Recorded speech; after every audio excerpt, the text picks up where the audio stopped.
Saludos y bienvenidos, aquí estamos en Átomos y Bits, una semana más, venimos a contaros lo último de lo último relacionado con la información científica y tecnológica, con la innovación, con todas esas cosas interesantes que van surgiendo por ahí, que nuestros científicos, nuestros técnicos van ideando, van descubriendo y bueno, y nos van asombrando cuando vamos conociéndolo. Hoy en nuestro programa tenemos además que dar una bienvenida. Bueno, de momento tenemos que saludar a Lenovo, que nos acompaña en este programa desde siempre con la tecnología que puede ofrecer a través de los teléfonos inteligentes, los portátiles, la realidad aumentada, virtual, los centros de datos, todas las características que habitualmente conocéis a través de Lenovo.com, su tecnología de leyenda. En Lenovo, que además tiene distintas ofertas en estas fechas, así que no olvidéis buscar en su página web. También, como digo, aprovechamos y damos la bienvenida a un nuevo compañero de viaje, a Xiaomi, que a partir de ahora va a estar también con nosotros contándonos pues sus novedades sobre teléfonos inteligentes, sobre también dispositivos inteligentes, una serie de cosas interesantes de las cuales os iremos contando a lo largo de este programa y de los próximos. Marina Ruiz se encarga hoy de la realización técnica. Enseguida saludamos a José Manuel Nieves. Saludos de Pedro Palomay.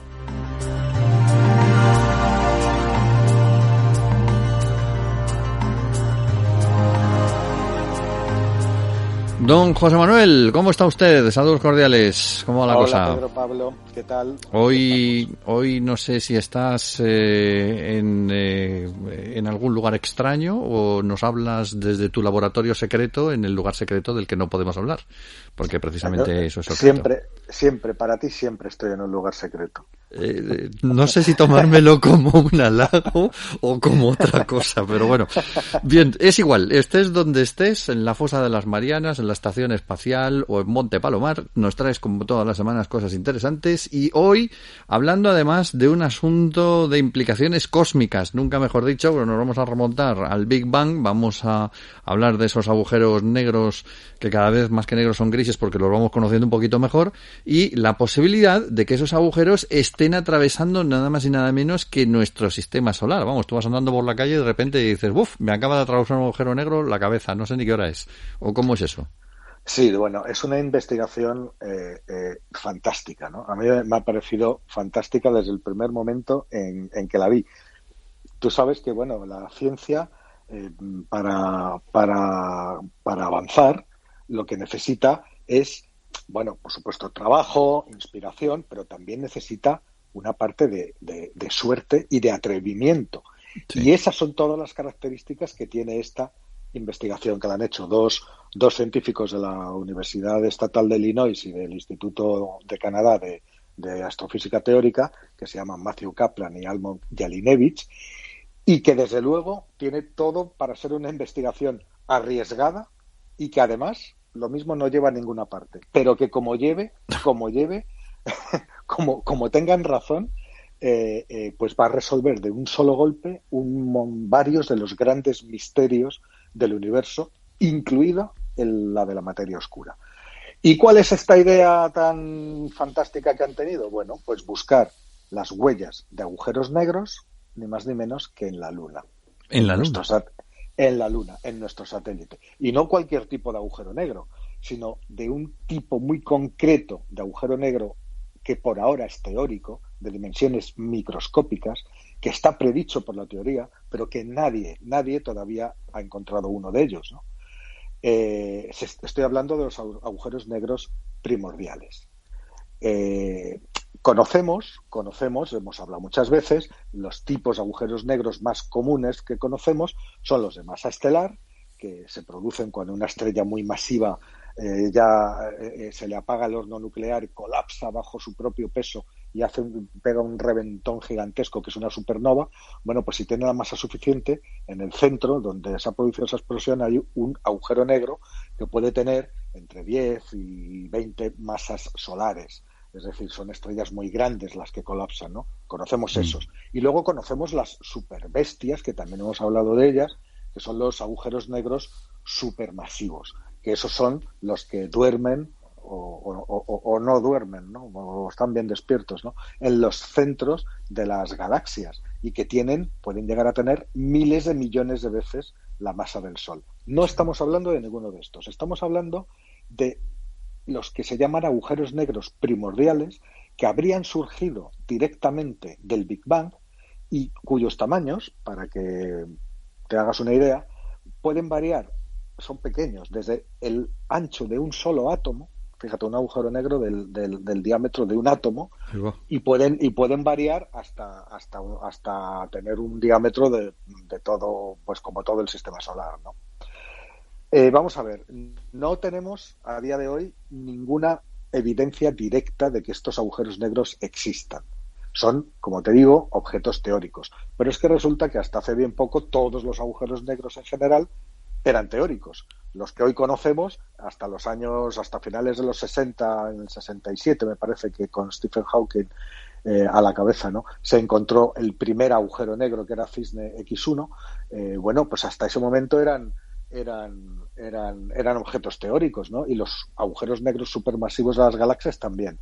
Bueno, pues estos investigadores proponen un sistema para que estos nuevos agujeros negros primordiales, estos tan pequeñitos, que hoy son teóricos, pues dejen de serlo y que los podamos encontrar. Y lo que proponen es recorrer o visualizar con el máximo detalle la superficie de la Luna, buscando los cráteres que esos diminutos agujeros negros dejaron cuando se estrellaron contra la Luna. Y, de hecho, no solo se estrellaron, sino que los agujeros negros, por muy pequeños que sean, tienen una masa gigantesca y la atravesaron como un cuchillo atraviesa la mantequilla caliente, ¿no? Es decir, orificio de entrada y de salida, limpiamente, ¿no? Bueno, pues lo que proponen estos investigadores es buscar estos cráteres, estos pequeños cráteres que tendrían 1 metro, ahora hablaremos de ello, que dejarían estos diminutos agujeros negros. El propio Kaplan, que es uno de los dos investigadores, dice, y le hicieron una entrevista, dice, sé que suena un poco salvaje, dice, pero nunca se sabe hasta que se comprueba, efectivamente, ¿no? Efectivamente. ¿De dónde sale la idea de estos agujeros negros primordiales? Bueno, pues surgió en la pasada década de los 70, ¿no? Y fue, como no, vino de la mano de Stephen Hawking y de un colega suyo que se llamaba Bernard Carr. Estos dos científicos lo que sugirieron es que al principio del universo, muy poco tiempo después del Big Bang, sabes que durante el Big Bang lo que había era una sopa hiperdensa de partículas que volaban en todas direcciones, ¿no?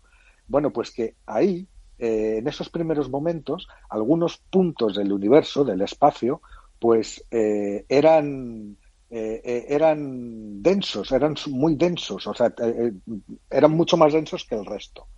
Tanto que es posible que colapsaran esas pequeñas regiones, formando una multitud de miles de millones de agujeros negros originales, es decir, no formados por colapso de estrellas, sino por colapsos de regiones dentro de lo que era el espacio poco después del Big Bang, ¿no? Es dentro de esa sopa ardiente. Y colapsarían, eso sí, al ser las regiones más densas, la gravedad los aplastaría y el mecanismo de ese colapso sería similar al de las estrellas que conocemos, ¿no? Sí. Pero es que luego, solo 4 años más tarde, en el 74, el propio Hawking formuló su famosa teoría de que los agujeros negros lo mismo resulta que no son tan negros. Es decir, que después de todo, un agujero negro puede perder masa y terminar evaporándose con el tiempo. Esto, lo que nadie se asuste, siempre hemos dicho que un agujero negro es una cosa de la que todo lo que entra, nada puede salir, y es verdad, nada de lo que entra puede salir. Pero Hawking, muy listo él, lo que hizo fue preguntarse qué es lo que pasaría si una partícula, en lugar de precipitarse directamente contra un agujero negro, lo pasara rozando, ¿no? Sabes que el agujero negro, su frontera imaginaria es el horizonte de sucesos, que es esa línea que una vez traspasada no puedes volver a salir. Bueno, pues si pasara rozando por ahí, ¿qué pasaría? Bueno, pues que se daría un fenómeno cuántico que sería capaz de extraer una pequeña cantidad de energía de dentro del agujero negro y que se la llevaría esa partícula volando fuera del espacio. Eso sería una forma de evaporación, muy lenta, pero evaporación al fin y al cabo, ¿no? Es decir, muchos de esos agujeros negros, sobre todo los más pequeños, que se fabricaron durante el Big Bang, estos primordiales de los que estamos hablando, pues habrían tenido más que tiempo suficiente, 13.700 millones de años, y se habrían evaporado, con lo cual ya no los tendríamos. Pero al evaporarse del todo, o sea, cuando estos mini agujeros negros ya se quedarán sin nada, emitirían una pequeña explosión. Y a partir de los 70 se empezaron a buscar estas explosiones con estas características. Yeah. Pero al no encontrarlas, porque no las encontraron, pues digamos que la idea de los agujeros negros primordiales fue como aparcada, ¿no? Pero ahora, desde hace unos cuantos años, desde hace un par de décadas, ha habido nuevos cálculos y la idea ha resurgido con muchísima fuerza, ¿no? Porque estos varios estudios han ido proponiendo agujeros negros que podrían ser haber sido primordiales, claro, hechos en el Big Bang, que podrían haber sido lo suficientemente grandes, es decir, un poco más grandes de lo que se pensaba al principio, y que no se habrían evaporado todavía, con lo cual podrían seguir existiendo en la actualidad. Y esos agujeros negros serían incontables, o sea, los habría por miles de millones en todo el universo. Si esto fuera así, Pedro Pablo, si esto fuera así, estos agujeros negros, como te he dicho, resolverían de un solo golpe un montón de cuestiones, un montón de misterios, desde pequeños a grandes. Mira, por ejemplo, en el año 1908, y hemos hablado de ello, se produjo en Siberia un evento, el evento Tunguska, sí. que fue como una explosión de un objeto que entró en la atmósfera, explotó en el aire, pero con una energía de varias bombas atómicas, y arrasó 2.000 kilómetros cuadrados de tundra siberiana. Hay fotos de la época que se ven todos los árboles tumbados, como por una fuerza descomunal, todos en el mismo sentido, ¿no? Bueno, no se ha encontrado ni cráter, ni la roca, ni la piedra. ¿Y si hubiera sido un agujero negro? ¿Y si hubiera sido un agujero negro primordial lo que pasó en Tunguska? Por eso no lo veríamos, ¿no?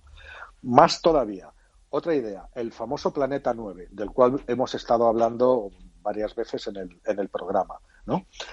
Muchos creen que allí arriba, en las zonas más exteriores del sistema solar, tiene que haber, los cálculos indican que tiene que haber una masa, un objeto con una masa equivalente a la de varias tierras, que eso para un agujero negro es pequeño, pero para un planeta es muy grande, y que debe de estar ahí, y que lo han llamado Planeta 9 y lo están buscando y no lo encuentran por ninguna parte.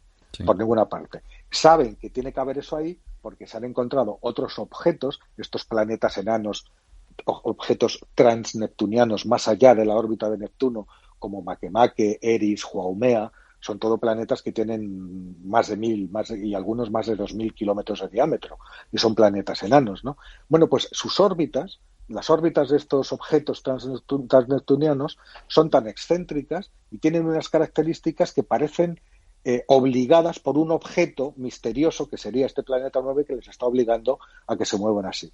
Pero llevamos varias décadas buscándolo.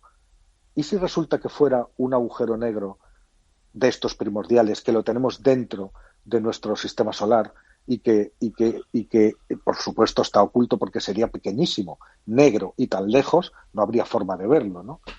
Esto sería otra cosa que podría resolver, pero claro, lo más gordo sería que hay teorías que dicen que la materia oscura, que es, como sabes, ese otro tipo de materia que todavía no hemos conseguido detectar directamente, a pesar de que llevamos décadas buscándolo, pues podría estar hecha en realidad de estos agujeros negros primordiales, ¿no?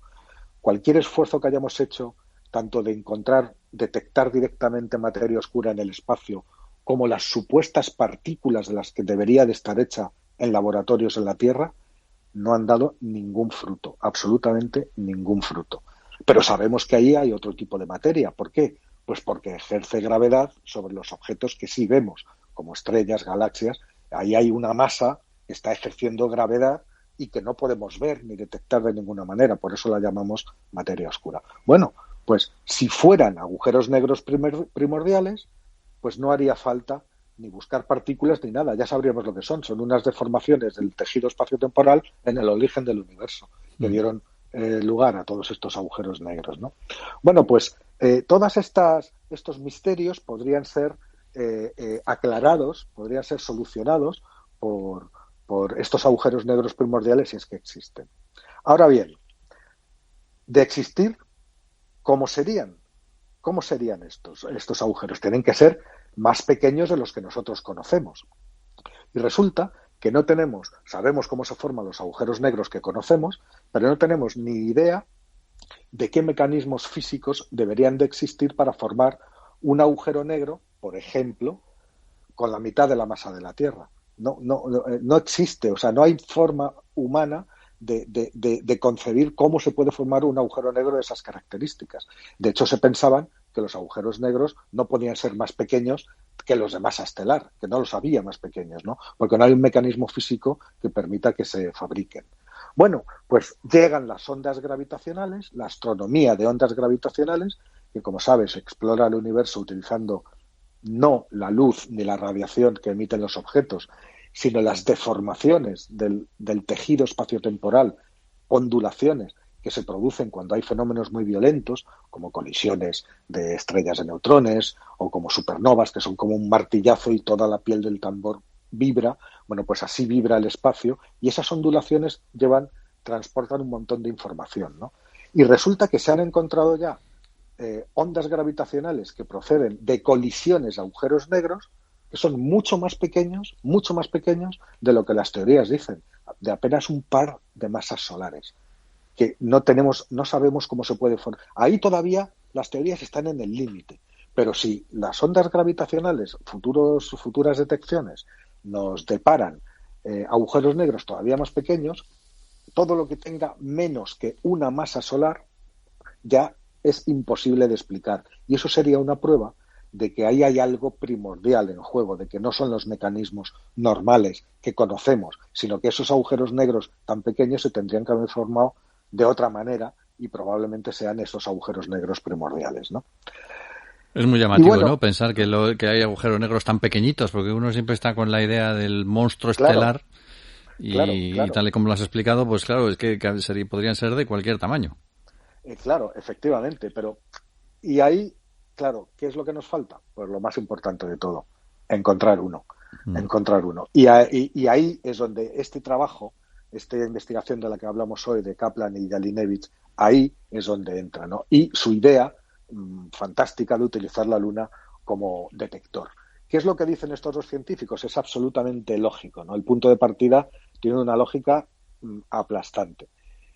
Si es verdad que nuestro universo produjo una enorme cantidad de agujeros negros primordiales poco después del Big Bang, y sabemos que algunos de ellos podrían haber persistido hasta hoy porque no se habrían evaporado al ser un poco más grandes de lo que se pensaba al principio debido a la radiación Hawking, pues esos agujeros negros deberían de estar pululando por todo el universo actualmente y probablemente estén un número X de ellos pasando continuamente a través del sistema solar y por lo tanto golpeando a los objetos que hay en el sistema solar, como la Luna o los planetas, ¿no? Claro, al golpearlos dejarían cráteres, ¿no? Sí. ¿Y cómo de grandes serían esos cráteres? Bueno, los dos investigadores han hecho sus averiguaciones y eso evidentemente depende del tamaño que tenga el agujero negro. Cuanto más grande es el cráter, ¿no? Pero resulta que los agujeros negros primordiales, el rango de tamaños y de masas que tienen, ya se han descartado muchas. Los que son demasiado pequeños, es decir, más pequeños que un átomo todavía, de tamaño de partícula, que también los debía de haber, pues ya se habrían evaporado todos debido a la radiación Hawking, con lo cual no los veríamos, ¿no?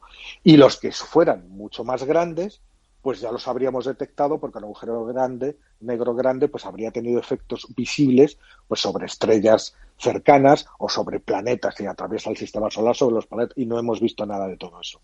Es decir, los que son grandes y los que son pequeños ya de hecho se descartan.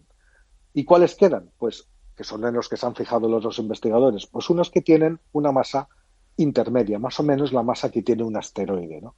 Entre 1 millón y 1.000 millones de kilogramos. eso sí, comprimida en el tamaño de un solo átomo.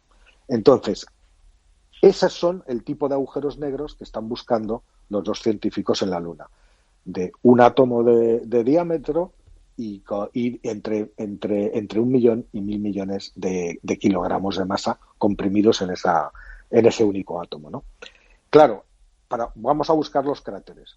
¿Y cómo serían los cráteres? Porque la Luna está absolutamente llena de cráteres. ¿Cómo distinguimos los que están hechos por meteoritos normales de los que estarían hechos estos agujeros negros? Bueno, han hecho simulaciones de todo tipo y les da que un cráter hecho por un agujero negro de estas características, del tamaño de un átomo y con ese rango de masas, pues formaría un cráter de 1 metro de diámetro. Muy bien. Resulta que en la Luna hay millones de cráteres y cientos de miles tienen 1 metro de diámetro. Y ahora, ¿cómo los distinguimos los que están hechos por rocas, por impactos normales de meteoritos y por estos agujeros negros primordiales? Pues muy fácil. Cuando un meteorito normal, una roca, choca contra la Luna, ¿qué hace? Choca, se deshace y levanta una serie de escombros que forman el cráter y las eyecciones de material se disponen alrededor del punto de impacto de una manera X. Pero claro, si ese objeto no es una roca normal, sino que es un agujero negro, miles y miles, millones de veces más densa que la Luna, y en lugar de deshacerse la atraviesa limpiamente, las eyecciones, lo que desprende, la forma del cráter es completamente distinta a la de un meteorito normal. Esa es la diferencia. Serían paredes mucho más verticales. El cráter tendría unas características muy diferentes a las que tiene un cráter de impacto normal. Bueno, pues se trata de buscar ese tipo de cráteres tan especiales que solamente podrían haber sido dejados por agujeros negros primordiales, atravesando la Luna. Pues habrá que buscarlos. Claro, pues la cosa es intentar buscarlos. ¿Cómo los buscan? Bueno, pues desde el aire o incluso con astronautas cuando vayan por allí que se intenten fijar en este tipo de cráteres y tienen una serie de probabilidades de encontrar en la Tierra, evidentemente eso no se puede buscar porque en la Tierra con los agentes atmosféricos, los movimientos geológicos, etcétera, todo se borra, con lo cual esos mini cráteres de 1 metro no queda ni uno, ¿no? Pero en los lugares que no tienen atmósfera, que no tienen aire, que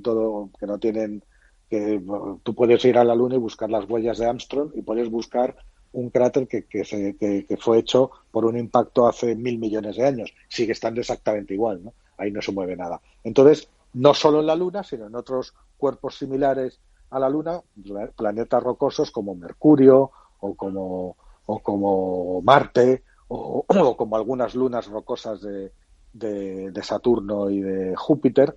Bueno, pues fíjate qué idea tan fantástica para buscar a estos agujeros negros primordiales, demostrar su existencia y, de paso, resolver un montón de misterios de una sola tacada. No, es lo que te digo, o sea, voy por la calle, me duele la cabeza y ya sé que es un agujero negro que tengo en la cabeza, que se me ha pasado ahí rápidamente.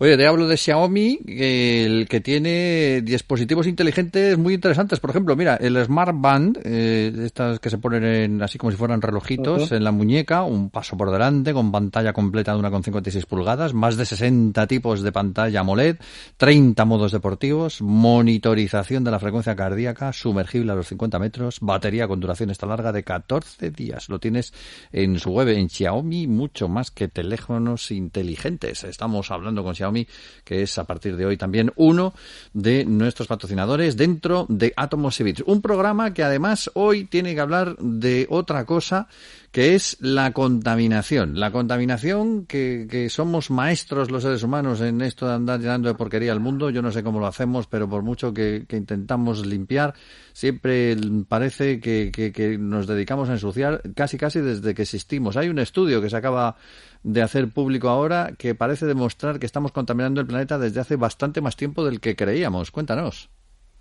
Pues sí, tú fíjate qué cosa, ¿no? Un equipo de investigadores en la Antártida, ¿no? Estaban en la isla de James Ross sacando núcleos de hielo, ¿sabes? Que son esos tubos tan largos de hielo y ahí están esos tubos, claro, el hielo como se va acumulando, pues cuanto más profundo sea, más antiguo es, y ahí está todo el registro de las partículas que había en el ambiente en aquel momento.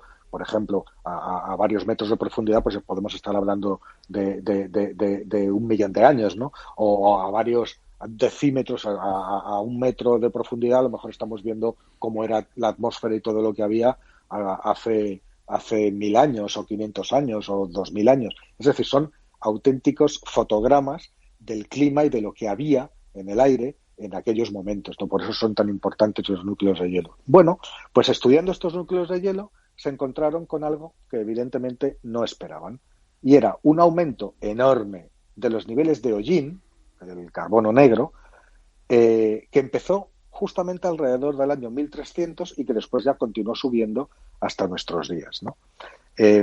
Insisto, el hollín, que es lo que los científicos llaman carbono negro, es capaz de absorber la luz y procede de fuentes de combustión, como la quema de biomasa o los incendios forestales espontáneos, ¿no? Y también, más recientemente, también de la combustión de los combustibles fósiles. Bueno, pero ¿qué es lo que había? Este trabajo ha sido publicado en Nature, o sea que es del máximo nivel.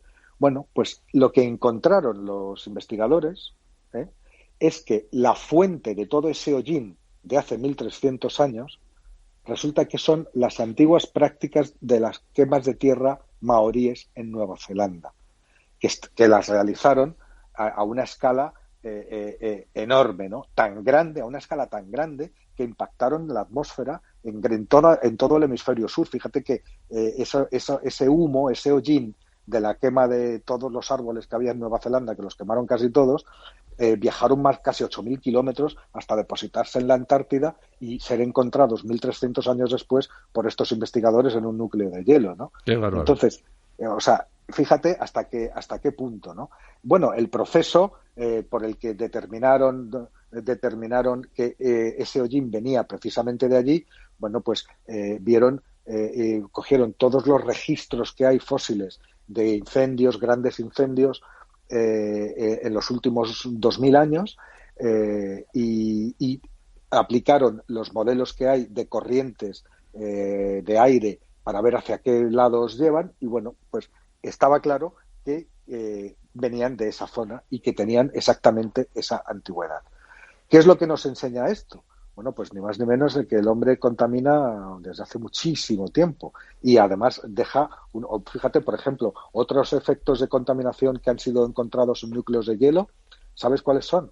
Dime. Pues contaminación por plomo del Imperio Romano. Sí, los romanos tenían. De la antigua Roma. O sea que Sí. Se ha revelado como una herramienta muy importante por varias razones, ¿no? En este caso, en la primera, pues los resultados evidentemente tienen unas implicaciones importantísimas para que entendamos cómo funciona la atmósfera y el clima en la Tierra, ¿no? Los modelos climáticos se basan en información muy precisa sobre el clima pasado para poder hacer proyecciones para el futuro. Y este tipo de investigaciones es lo que proporciona esa información tan precisa, ¿no? Esto por un lado. En segundo lugar, estos restos de la quema de biomasa de los maoríes son ricos en micronutrientes como el hierro.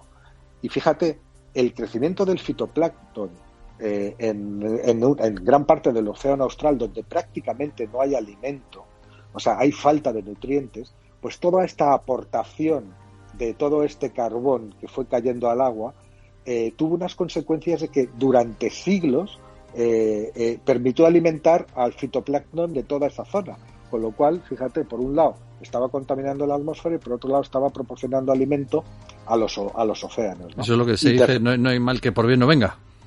Claro, y tercero, pues que también afina mucho lo que sabemos por documentos históricos sobre los maoríes, porque este de los núcleos de hielo es tan preciso, o sea, se sabía que las fechas de llegada de los maoríes variaban entre el siglo XIII y el siglo XIV, pero la datación de los registros de estos núcleos de hielo señala que los inicios de la quema a gran escala fueron en el año 1297, con una incertidumbre de solo 30 años, ¿no? O sea que fíjate tú por dónde. Es increíble cómo a través de estos procesos científicos vamos enterándonos de las cosas que han pasado y de las cosas que van a pasar.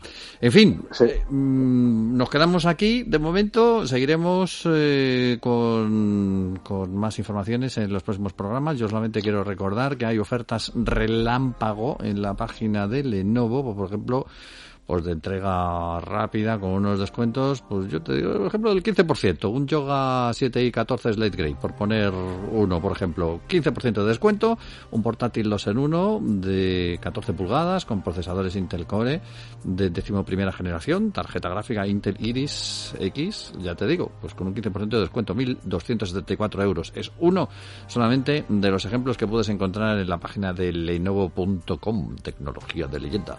Y don José Manuel, nos oímos la semana que viene. La semana que viene nos oiremos. Hoy, pues ya veo que no nos ha dado tiempo a tecnología. No nos ha dado tiempo a tecnología, pero no importa porque hemos aprendido mucho sobre todo lo demás y seguiremos hablando de ciencia y de tecnología en nuestro próximo programa. Hasta la semana que viene, pues, don José Manuel. Hasta la semana que viene también a Marina Ruiz, que se ha encargado de la realización técnica, y hasta la semana también a mí mismo. Bueno, pues nada, pues hasta la semana que viene. Pedro Palomay. Volvemos, lo he dicho ya, la semana que viene.